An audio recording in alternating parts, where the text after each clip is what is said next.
Assalamualaikum warahmatullahi wabarakatuh. Alhamdulillahi rabbil alamin. Al-malikul haqqul mubin. Wassalatu wassalamu ala asrafil anbiya'i wal mursalin. Wa ala alihi wa ashabihi ajma'in amma ba'd. Alhamdulillah wabil khusus Mas Puji Ikhtiarno, Mbak Aruni Deti Tasari. Ingin siang punika kita sakit makempal dari amwa wajah nglarapaken atun nikahipun Mas Puji Ikhtiarno Mbak Aruni Deti Tasari. Amit-amit pasangan liman tapi tinebih noi bebentuli tempat noi tunamanu keparing rekan-rekan menika kula gempil kamartikan minangka petugas saking kantor urusan agama Kabanewon Purwosari. Gulang tepung Gladiwanuh kula dereng dangu wonten Purwosari nembe 2,5 bulan. Iki omah kula tebih sanget saking mriki kira-kira 40 kilo. Glundung nulis siji. Namung cerak mriku saking kantor 1 menit sampun dugi. Ning maune nggih duguang wonten sisir wetan. Yeah. Alhamdulillah sakit manunggal kalian warga ageng ingkang saking Giri Purwo mriki nggih akeh bola-bola kula saking Bau Kiwa saking bojo kula.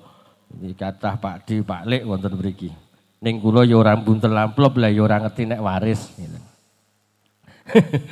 Kaping kalih selawatipun gintukaken wonten ngarsanipun Kanjeng Nabi Agung Muhammad sallallahu alaihi wasallam. Niki ceritane rabine Pak Dukuh nggih. Pak Dukuh temon nggih. Meso rabi tenan iki nggih. Wis tenanan niki Pak Dukuh. Mbak Aruni Desti Tasari Mbak Aruni. Nah niki pesen kula Pak Dukuh. Gandeng jenengan iki yo berangkat. Ki rabi. Ki arek digawa ning temon apa nang kene? Nang temon. Ya gelem to? Ya mesti capi itu gelem Pak. Itu ya. Syarat menikah itu adalah cinta sejati. Jadi terus notenan to Pak dulu. Kayak pirang tahun le kenal. Pegang mik ya. Wis pirang tahun le kenal. 1 tahun. Ning endi le kenal? Hah? Ning Megiri. Adul. Sing nomor 2 jenengan wong lanang niku tanggung jawab lahir batin. Jadi lahir juga tanggung jawab lahir batin. Batin juga tanggung jawab, lahirnya tanggung jawab. Ngerti toh kesenengannya Mbak Aruni? Apa? Jajan. Mbak Aruni ku siji senengane duit. Ning ndi ternyata wong suka Giri Tirta, Giri Asih, Jati, Cahya Purwana tak takoni senengane wong wedok niku duit.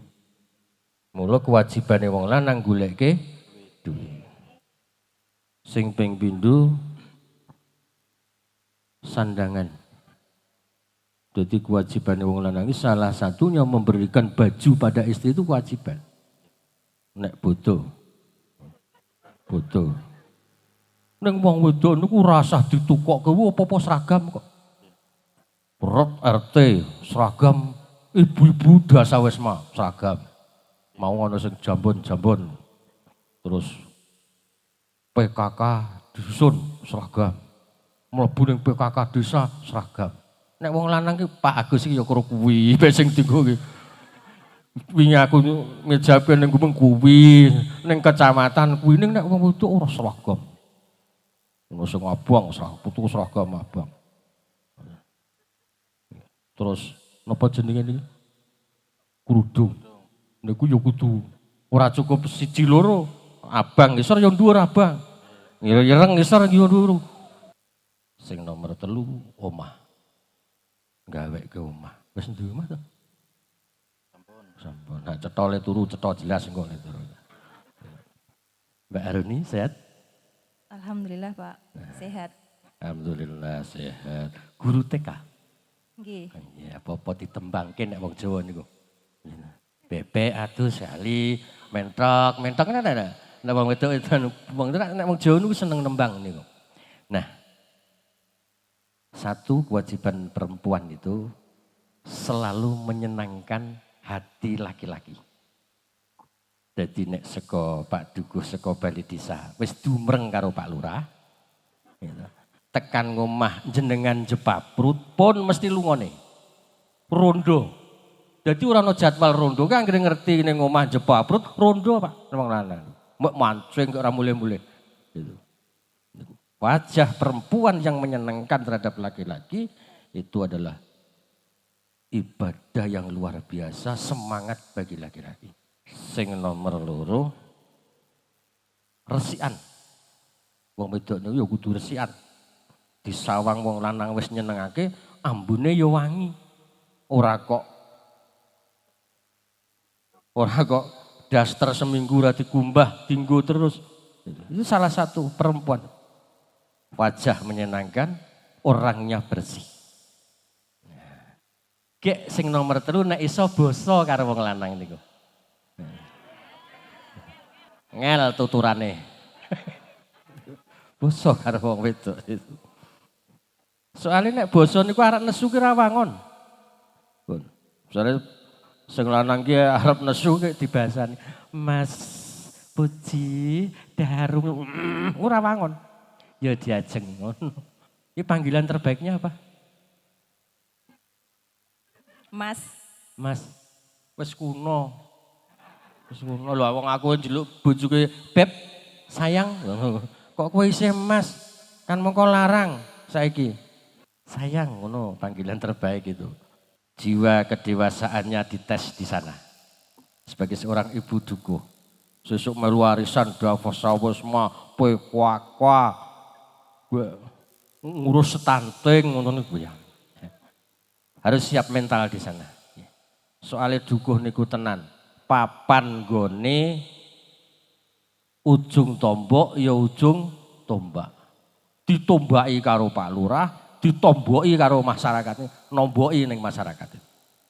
Ono masyarakat sedina 5.000 teko kabeh kok, Pak. Wah, anu niku sakit Pak pelencing, sampean nyadari niku ya. Nek kita dadi buduh niku beda kali ibu-ibu sanesipun. Penak bojon kepala KUA ngoten niku ning omah. Niki lek kula ngandani werna-werna masalah niku rak wali hakim, Pak. Jadi kula wong tuane sakniki. Saya itu hari ini wong tuamu. Sesuk nek arep anggap wong tuamu ora apa-apa, ning aku ora iso ninggali apa-apa. Kowe nek bodho ning nggon aku, rasa nggawa apa-apa nek ra ndisin. Gitu. Karena wali terputus nggih. Assalamualaikum warahmatullahi wabarakatuh.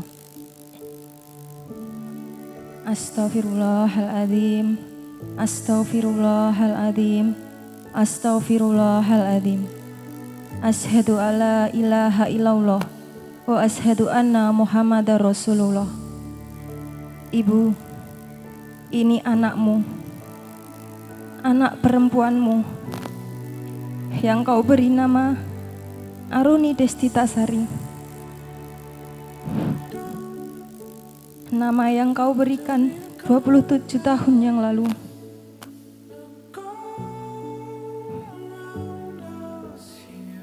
Terima kasih Ibu, telah kau berikan nama yang indah dan penuh harapan untuk anakmu. Doakan anakmu ya Bu. Semoga anakmu bisa terus belajar dalam kehidupan ini. Seperti yang Ibu harapkan untuk menjadi anak yang baik untuk Ibu. Amin ya Rabbal Alamin. Ibu, di depan Ibu sekarang telah duduk sosok yang menanti keriduanmu. Dia sosok yang cinta kepada Allah, cinta pada Rasulnya, cinta pada keluarganya, cinta dan sayang pada bapak ibunya. Ibu, izinkanlah ia menunjukkan cintanya pada Ibu. Izinkanlah ia bersanding untuk menjadi anak Ibu. kehadiran kita hari ini atas izin Allah Subhanahu wa Ta'ala, dan Allah akan meridhoi ini semua jika ibu meridhoinya. Kepada Bapak Kepala KUA, Bapak menjadi wali saya, maka nikahkan saya dengan lelaki pilihan saya yang bernama Puji Ikhtiarno. Insya Allah, Mas Puji adalah lelaki yang baik untuk saya. Dan doakan kami kelak dalam rumah tangga menjadi keluarga sakinah mawadah warohmah. Amin ya robbal alamin. Assalamualaikum warahmatullahi wabarakatuh. Waalaikumsalam warahmatullahi wabarakatuh. Salim dulu sama ibu. Dicium tangannya, diambil fotonya. Ya, duduk ya Pak Haruni. Saya terima ya. Insya Allah saya laksanakan untuk menikahkan jenengan dengan Mas Puji Ikhtiarno. Pesan saya yang terakhir, nikah itu bukan main-main, tapi nikah itu mengharap ridho Allah Mas Ikhtiarno. Dan jangan disia-siakan Mbak Aruni ya. Dia anak yang baik buat sampean. Anak yang berbakti pada ibunya. Dititipkan, dipersilahkan jenengan kamu kasih makan apapun, kamu ajak kemanapun, tapi ada satu nanti ibu ini kan nuntut, manakala sampean tidak bisa membawa ke surga. Oke, ada batin ya.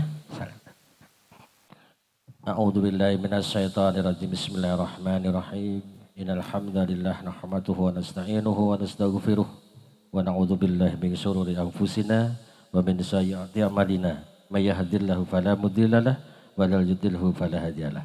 Asyhadu an la ilaha illallah wahdahu la syarikalah wa asyhadu anna Muhammadar Rasulullah la nabiyya ba'dah. Allahumma shalli ala sayyidina Muhammad wa ala alihi wa ashabihi ajma'in. Amma ba'du. Qala Allah Ta'ala fil kitabil karim. A'udzu billahi minasyaitonir rajim. Bismillahirrahmanirrahim. Ya ayyuhalladzina amanu taqullaha haqqa tuqatih wa la tamutunna illa wa antum muslimun. Wa qala aidan wa min ayatihi an khalaqalakum min anfusikum azwajan litaskunu ilaiha wa ja'ala bainakum mawaddatan warahmah. Inna fi dzalika laayatin liqaumin yatafakkarun. Wa qala Nabi sallallahu alaihi wasallam anika sunnati wa man raghiba an sunnati falaisa min aqulu qauli hadza wastaghfirullahadzim.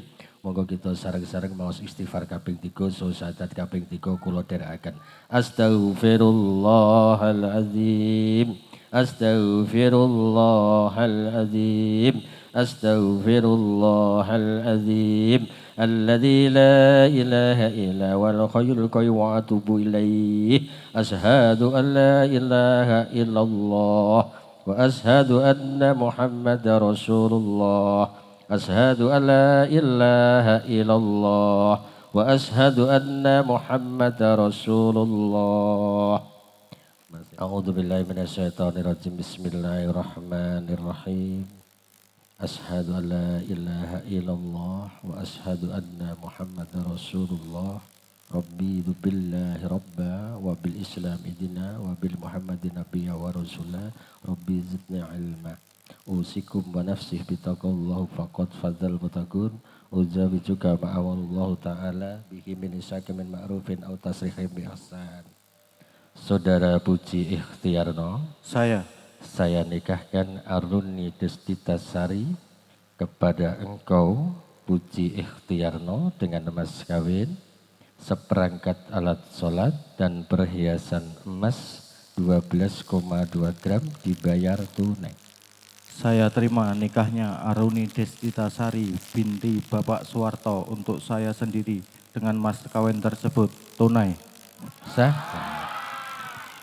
A'udzu billahi minasyaitonir rajim. Bismillahirrahmanirrahim. Alhamdulillahi rabbil alamin.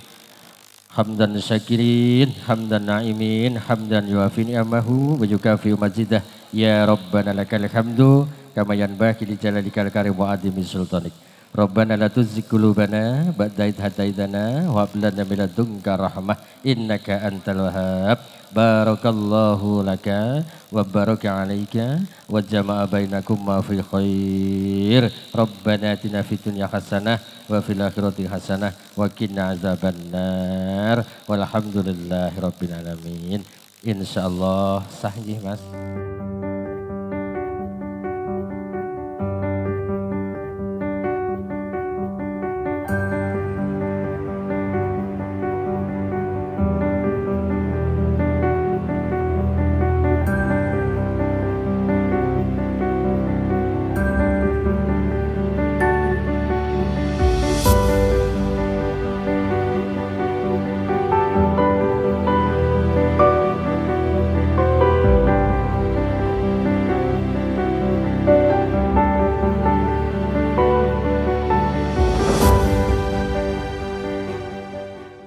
Assalamualaikum warahmatullahi wabarakatuh.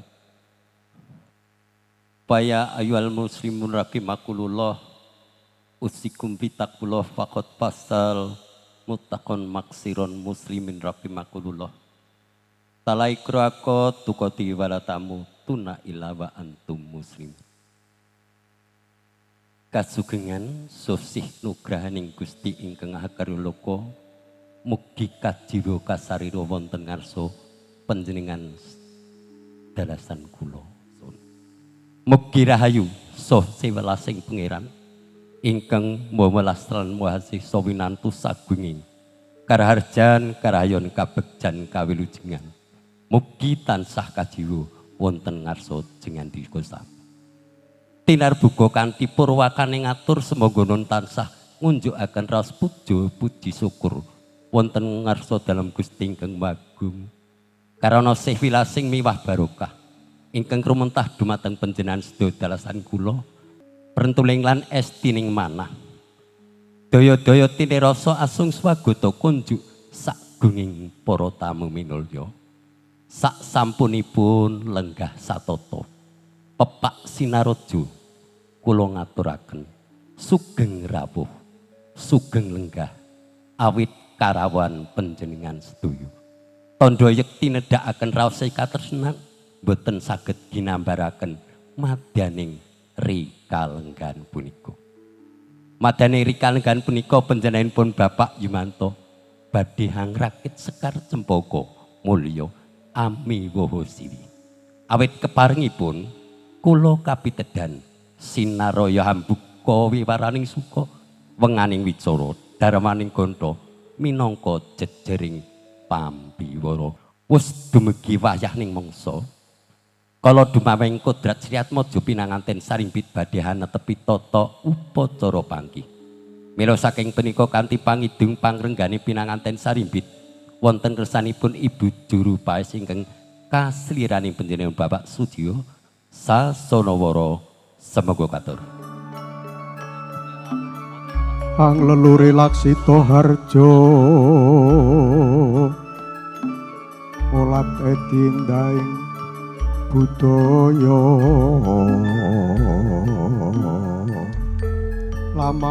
lamat kang wis kapiyarsa lah punika ngeling ketalang puspa warna sejatos asung pratandha tuwincaos kurmat ya kapurwakane upacara panggih pinanganten. Wis dumugi wahyaning mangsa kala dumawing kodrat saking panguwasing Gusti murbeng dumadya ing samangke wonten titahing Jawata ing kasipat jalu tanapi wanudya ingkang sumedya netepi jejering agesang ngancik wonten ing alam bebrayan agung ana tepi loe-loe jaring para kina ingkang dahat pinundi pundi sarta hang leluri Laksita Harjo molat edi endahing budaya luhung. Wis kelampah dawuh astura nenggih Bagus Puji Ikhtiarno Atmaja putranipun Bapak Subarti Ibu Murwani wingking saking tlatah Temon Giri Purwosari kang wis kelampah dawuh astura Atmaja putranipun Bapak Yumanto Ibu Ngatini Silipun Rayu Aruni Destinasari. Topeng serat mojo pinanganten tansah kalis saking rubida lir ing sabikala.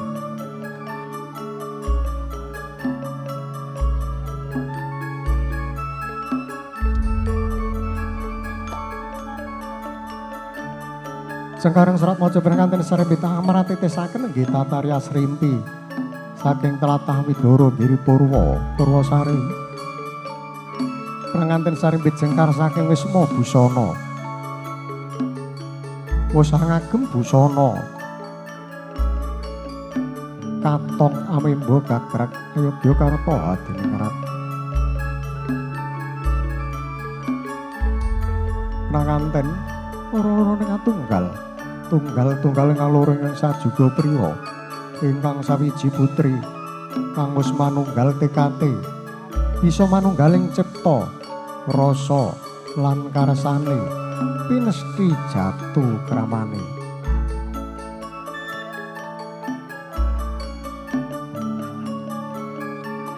Dening pengali amung muhung pangosing Bismil murbeng dumadya dene ngancem wonten Branagung nggih Bagus Puji Ikhtiarno Rarayu Aruni Destinasari. Mugia tansah jumbuh ingkang binayuh widodo ingkang sinedya lestari kang kahesti. Temah dados keluarga ingkang bagya mulya murah sandang kelawan pangan.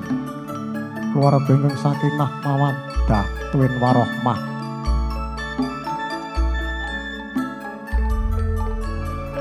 Tatan kantun para pangombyong terik lampit brungkat kimpul sak pedukuhan gubar.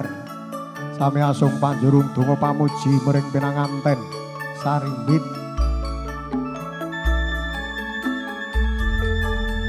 Boten ngemungaken urun tenaga penggalian nanging ugi bondo.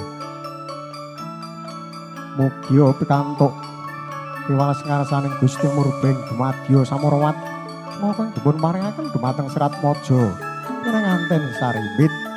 Punya ngancik wonten ing Branagung mugi-mugi boten dangu malih enggal pinaringan dolanan golek kencana ingkang saged tata jalma ingkang ngamujud momongan.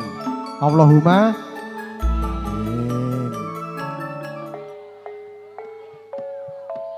Bacut gancang lakune.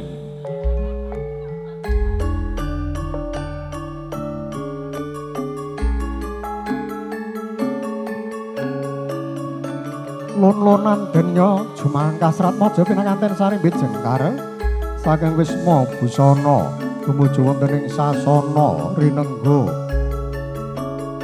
Pinanganten bawanipun Tu Sulistya Warana Ramokal Mameta Cinandra ngantos Kirang Condro Turah Warna.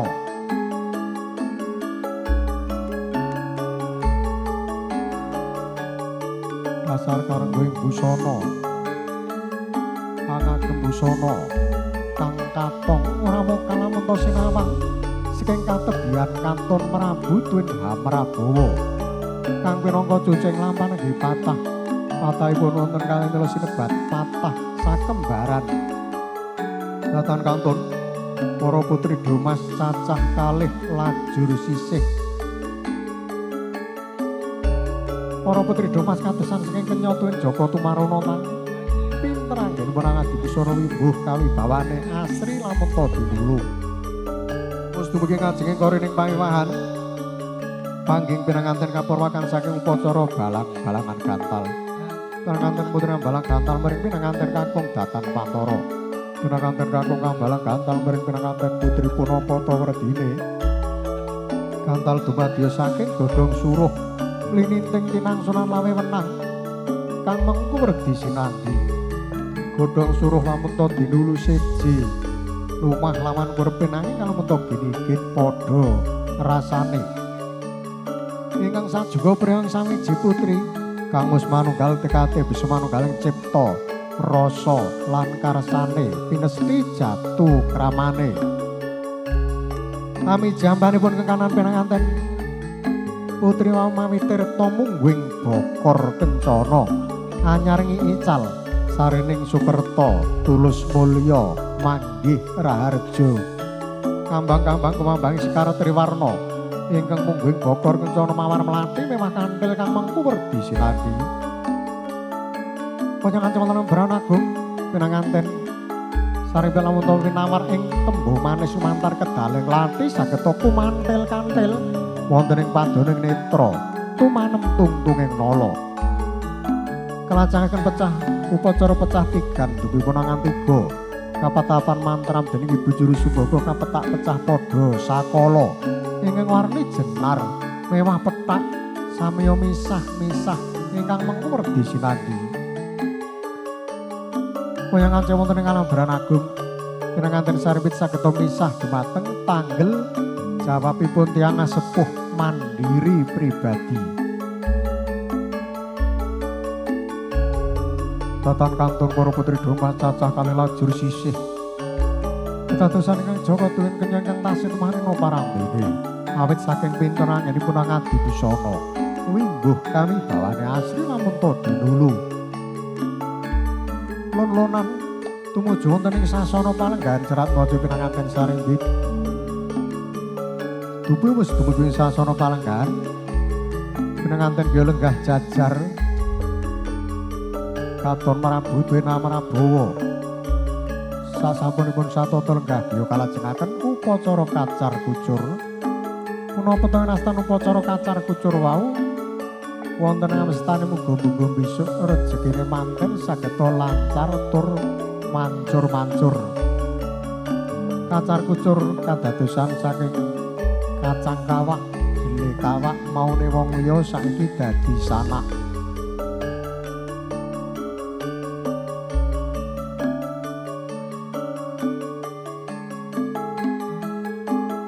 Pinanganten kakung Hyang Astapa nang lampus Kloso Boko ingkang ing riku isi wasa ketos kacampur arta receh biya kasutaken panggonipun pinanganten putri. Pinanganten putra nadhaing mawi sindur utawi lendang ingkang mengwerdi sinandi. Wus nyangancik wonten ing alam Bebrayan Agung pinanganten kakung kedah pados guna kaya upakarti. Salajengipun kaparingna dumateng pinanganten putri saged angecaken lulu wedal samurwat punapa ingkang dipun paringaken dening kakungipun wau.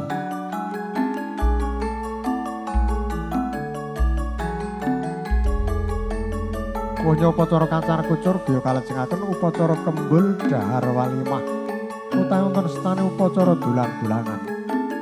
Pinanganten kakung biya pandulang mring pinanganten putri Tatan Pantara. Pinanganten putra dulang mring pinanganten kakung kang mengku redi sinandi. Jroning suka parisuka Serat Maja pinanganten sarembit ampun ngantos lali awit pengendikane wong para pisepuh sak bejo. Bejane wong kang lali isih bejo, wong kang eling lan waspada.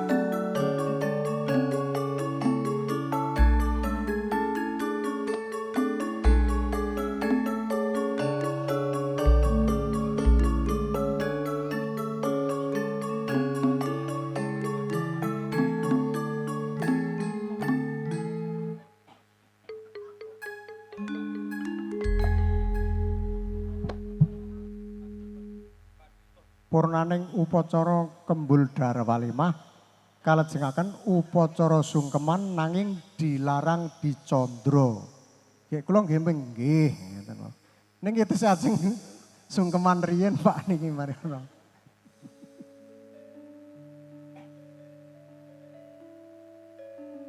Pun monggo Mas Dukuh kula aturi sungkeman riyen pun. Mboten ajeng kula candra, mboten ajeng kula iringi, Pak Mas. Kajenge budongkol nggih ceria.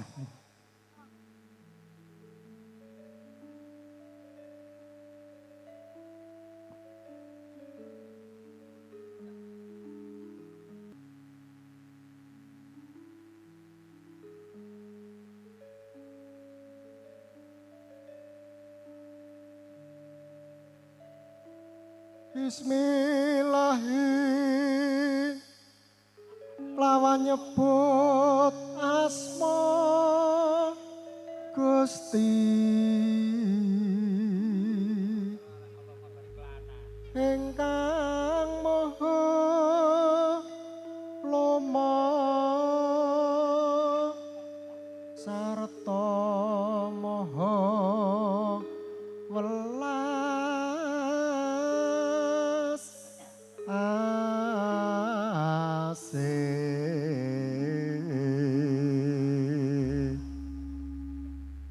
mugi paringa ijabah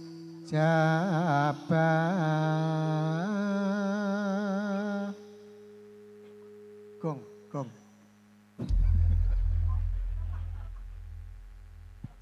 sing tukang Gak kira Yamin iki ke Bismillahirrahmanirrahim. Allahumma barik lana fi ma jebule sik tangeh. sing sungkeman kono sing nangis anu Pak Duko nangis.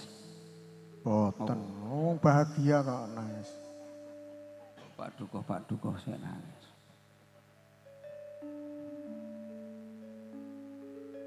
Sagung para pinisepuh para rawuh kakung sementing jalur budi mekaten menggah hati coro panggih pinanganten. Ambuk bilih angking kula ngaturaken lumaming hati coro panggih pinanganten karena lepat saya tumpangsuh kepara singlar saking greh basa tintata krami pisan malih. Kula tansah nyuwun lumunten isih samodring pangsami. Ing wasana wedal kondur wonten karsanipun kadang paniti laksitaning hati coro. Panut mengatur Walillahi hidayah. Wassalamualaikum warahmatullahi wabarakatuh. Kanthi ngancik laksita hadicara noniji ingkang angka 3 atur sapala minangka tetuwangga pendenganipun Pak Yumanto noniji pendenganipun Ibu Dukuh Ibu Wasri.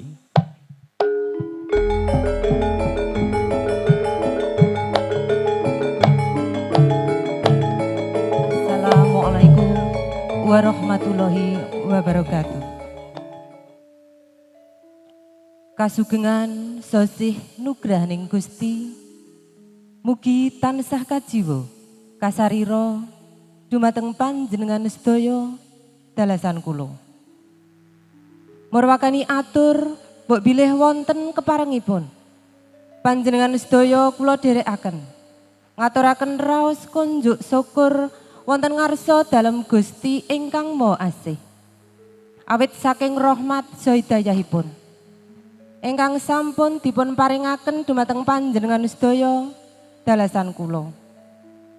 Katitik wonten ing titi wedal menika kula lan panjenengan tasih saged nyawiji silaturahmi wonten ing griyanipun Bapak Yumanto ing mriki kanthi kebaing suka basuki. Selawat salam mugi tansah katetepno dumateng junjungan kita Nabi Agung Muhammad sallallahu alaihi wasallam. Mugi-mugi kula lan panjenengan sami benjang pikantuk syafaatipun wonten ing jaumul akhir sakmangke. Amin ya rabbal alamin. Wigatos sing gati Bapak Yumanto sekalian garwa. Nggih menika anetepi darmaning asepuh ngrakit sekar cepaka mulya miwaha siwi mahargya suta ndhawuhaken anakipun ingkang namipun Genduk Ayu Aruni Destitasari kalian Roko Mas Puji Ikhtiarno putra jalunipun Bapak Subardi Ibu Purwani ingkang pidalem Temon RT 8 RW Pitu Giri Purwosari.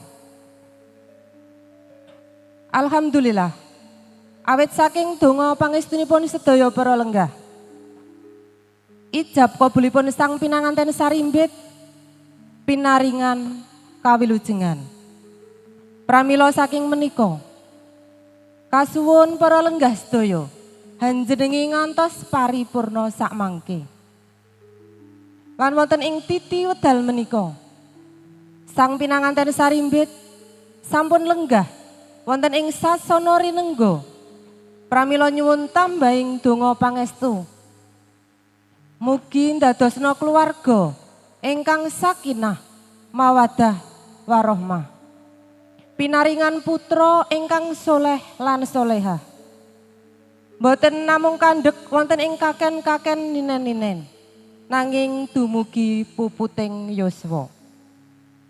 Lan mbok bilih Bapak Yumanto sekalian garwa, anggenipun nyepetaken papan palenggahan, kirang dadosaken rena ing penggalih, estu kula nyuwun agunging pangapunten.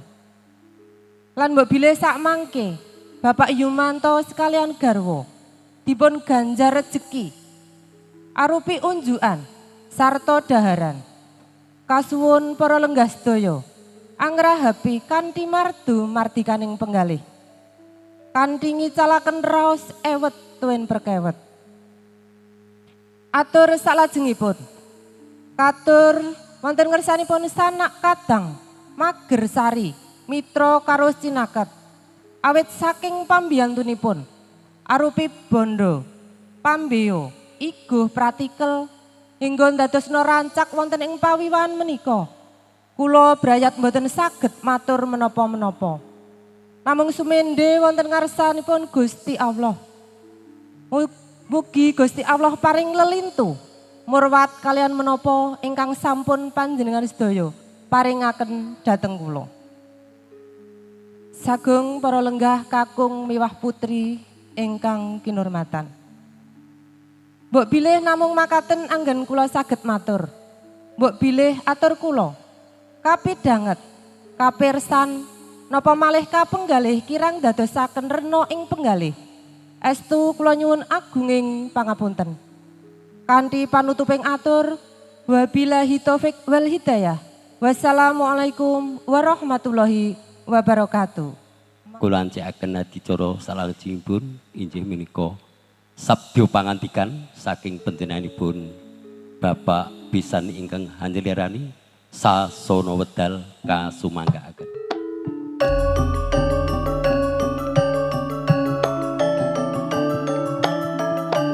Assalamualaikum warahmatullahi wabarakatuh.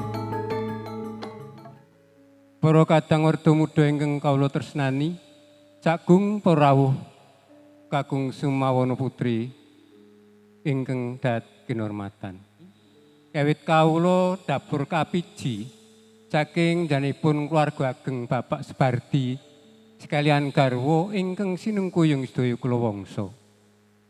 Kinen marak sowan ingkang sepisan nderek mangertosi ugi paring pangestu dhateng putra pininganten ingkang sampun kalampah ijab kabul kala wau awit saking panjungkuning daya pinanggih kandil stantun wilujeng niring sambikala. Ing salajengipun sagung para rawuh ingkang sepisan nderek mangertosi lumamping ijab kabul ugi paring pangestu dhateng putra pinantan sarimbit mugi-mugi saklajengipun anggenipun mangun bebrayan saged lestantun lijeng ngantos dumugi purnaning jaman. Ingkang angka kalih sowan kula sarumbungan minangka gungan tandha katresnanipun sedaya kulawarga sawetawis menika wonten tali asih ingkang ngasta ibu menawa bapak kula suwun tindak majeng. Lan ugi saking keluarga panjenengan Bapak Yumanto ingkang minangka amakili kula suwun tindak ngajeng. Matur nuwun. Ing salajengipun mbok bilih ing sakmangke sampun dumugi wanci pralambang titel telas purnaning adicara menika keparenga kula sak rombongan nyuwun pamit padal pasilan badhe wangsul mugi-mugi lampah kula saking sasana pahargyan menika dumugi rompok kula pinaring ana kawilujengan semanten ugi sak pawingking kula sedaya rombongan. Kula warga Bapak Yumanto tuwin sedaya sanak kadang pinaring ana kabagas warasan. Mbok bilih semanten ing dados atur kula pisan malih wonten tumpang suh kalebangsul atur kula menapa malih sing laring saking reh tata krami awit saking cupeting pangertosan kula pramila saestu kawula nyuwun agunging samudra pangsami sasana wara kula kunduraken dhateng panuntune adik laksana billahi taufiq wal hidayah. Assalamualaikum warahmatullahi wabarakatuh. Kanthi menika tanggap wacana utawi panampi wonten kersanipun Bapak Sumarjo Sasonoworo Semgokatur.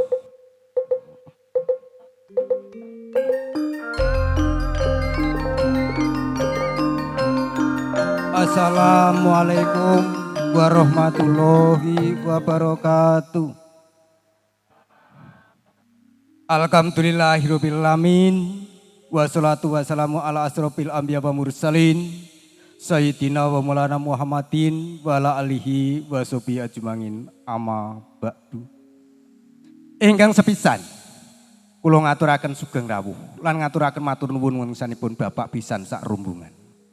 Ingkang angka kalih pamundhut dinten ingkang sampun kapengker ing antasipun Bapak Subardi so Ibu Purwani kagungan putra jalu ingkang sesilih Nak Mas Puji Irtiar Arno. Bapak Yumanto so Ibu Ngatini nggadahi putra pawestri ingkang namipun Dinok Aruni Destita Sari. Pamundhutipun Bapak Subardi putra kekalih dinten menika mundhut kaijabken. Kula sampun minangkani sewu tabuh sedasa sampun sineksenan dening para sepuh sedayanipun. Mugi-mugi beberanipun adik Aruni Desita Sari kalian Nak Mas Puji Esti Arno saged ndadosaken keluarga ingkang sakinah mawaddah warahmah. Amin. Pamundhut ingkang angka kalih menika mangke sepisan rawuhipun Bapak pisan sak rombongan nedya paring berkah dumateng Sang Temanten Sarimbit. Kula ngaturaken sewu agunging matur nuwun. Ingkang dungkap angka kalih bilih menika wau wonten pangandikan wonten Kintaka Rinunci utawi bingkisan ingkang naminipun taliasih minangka ngraketaken anggenipun bebisanan utawi kekadangan. Kula ngaturaken sewu ageng matur nuwun. Bilih sehipun Bapak Subardi lan sedaya Om Byung sampun dipun soaken dumateng Bapak Yumanto sekalian garwa. Ingkang dungkap angka selajengipun. Mbok bilih wonten pratandha cetha wiwahan prasaja paripurna mundhut pamit. Wiwit saking papan palenggan mriki ngantos dumugi dalemipun piyambak-piyambak. Saged pinaringan kawilujengan. Berkahipun kemawon kula suwun mugi-mugi warga mriki pinaringan kawilujengan selajengipun. Ingkang selajengipun mbok bilih para amung tamu anggenipun caos papan palenggan andhap asoring derajat so pangkat. Kapurba dening kawontenan kirang nuju prana langkung-langkung kapenggalih lepat. Kula kepareng nyuwunaken agunging pangapunten. Sagung para pinisepuh kakung miwah putri ingkang sanget pinundi-pundi. Mekaten bab pamboyongipun semangke kula pinangkani. Ugi mbok bilih kula pinangka kapiji wontenipun Bapak Yumanto. Kathah atur kula ingkang kirang nuju prana langkung-langkung singlar saking reh tata krami cupeting nalar saengga titah mboten wonten ingkang sempurna mila saged kula nyuwun lumunturing samudra pangasami. Mekaten semanten pinutupe ngatur billahi taufik wal hidayah. Wassalamualaikum warahmatullahi wabarakatuh.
mewakili keluarga Trah Debo Supardi mengucapkan selamat menempuh hidup baru kepada kedua mempelai. Semoga menjadi keluarga yang sakinah mawaddah warohmah dan segera mendapat momongan. Amin. Selamat menempuh hidup baru buat Mbak Runi dan suami. Semoga menjadi keluarga yang sakinah mawaddah warohmah, segera dikaruniai anak, terus semoga selalu diberikan kelancaran terus ya Mbak. Amin. Amin. Thank you. Selamat menempuh hidup baru Dek Runi sama Mas Puji. Semoga sakinah mawaddah warohmah. Selamat buat Dek Runi dan juga Mas Puput atas pernikahannya. Semoga Dek Runi dan Mas Puput menjadi keluarga yang sakinah, mawaddah, warohmah, menjadi keluarga yang selalu diberikan keberkahan, diberikan keturunan yang insya Allah soleh dan juga solihah. Selamat menempuh hidup baru untuk Mas Duwo dan Mbak Duwo. Semoga menjadi keluarga yang sakinah, mawaddah, warohmah dan banyak anak. Amin. Saya mewakili dari keluarga besar Simbah Darmo Swito mengucapkan selamat berbahagia atas pernikahannya pada adik saya Aruni Destitasari beserta Dek Puji. Semoga pernikahannya bisa membawa keberkahan, menjadi keluarga sakinah, mawaddah, warohmah, dan tetap istiqomah.